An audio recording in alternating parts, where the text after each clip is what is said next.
Verses 17 through 20. Jesus says, "Do not think that I have come to abolish the law or the prophets. I have not come to abolish them, but to fulfill them. For truly I tell you, until heaven and earth disappear, not the smallest letter, not the least stroke of a pen will by any means disappear from the law until everything is accomplished.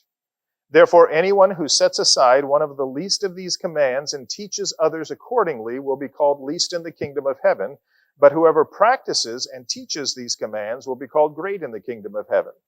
For I tell you that unless your righteousness surpasses that of the Pharisees and the teachers of the law, you will certainly not enter the kingdom of heaven."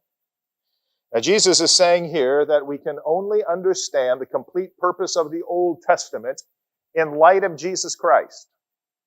Without Jesus, the law would appear to be the way to God, that we had to perform up to all the commands, and the sacrifices and offerings would simply remind us of our guilt and shortcomings. But because of Jesus, we understand that the law was to point us to Jesus, to show us our need for a Savior, and to teach us that He needed to suffer and die. And we've been talking about Jesus fulfilling the law on Sunday evenings in our study of Hebrews. Jesus is the fulfillment of the sacrifices.